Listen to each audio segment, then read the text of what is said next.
नमो नारायण। श्रीमद् भागवत महापुराण को बराबर ध्यान से पढ़ने में, बार बार अनेक बार, मैं कई बार पढ़ने के बाद आज इस चीज़ को समझ पाया हूँ मैं कि हम जो भी हमारे से अच्छा कर्म होता है, हमारे अपने लिए, किसी के लिए, चाहे घर परिवार बाहर भीतर कहीं पर भी हमारी अच्छी सोच पैदा होती है, हमारा पॉजिटिविटी हमारे अंदर बढ़ती है, वो सब भगवान जी करवाते हैं।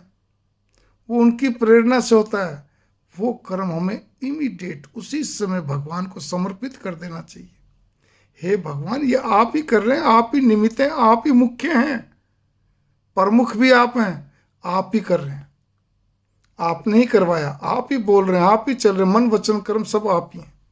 लेकिन इसके विपरीत यदि हम किसी प्रकार से भी कोई भी नेगेटिव कार्य करते हैं, नेगेटिव सोचते हैं, मन की चंचलता हमारे बढ़ती है, तो वो माया का प्रवेश है।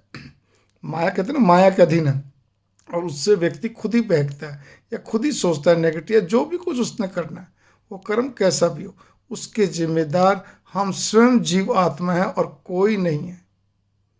मेरे को आज ये बहुत अच्छे ढंग से समझ में आया कि अगर मेरे अंदर कोई भी, क्या कहते हैं, माया के वशीभूत, मेरे अंदर कोई भी मन की चंचलता हो, चाहे मेरा कई जगह, क्या कहते हैं, कोई भी क्रोध हो या कुछ भी हो, हेल्थ चाहे स्वास्थ्य के प्रति लापरवाही हो, मतलब मैं आपको बताने जा रहा हूँ कि मेरा उदाहरण देखिए कि हमारे कुछ भी हो, वो सब हमारी अपनी सोच, जिस पर हम गर्व करते हैं बुद्धि पर, वो भी माया के अधीन होकर करते हैं। भगवान तो गर्व करते ही नहीं ना।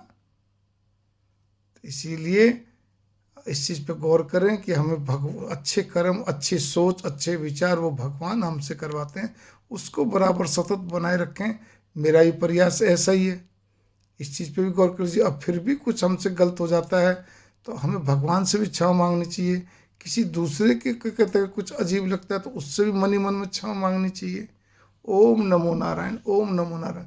शास्त्रों को पढ़ने से बहुत लाभ मिलता है, बहुत ज्ञान मिलता है, नीतिवान बनते हैं हम, और भक्ति भाव हमारा बढ़ता है। इसीलिए संत पुरुषों के, भगवान जी के चित्र अपने घर में होने चाहिए, लगे रहने चाहिए, दर्शन होने चाहिए, अच्छे धर्म ग्रंथ पढ़ने चाहिए बराबर सतत।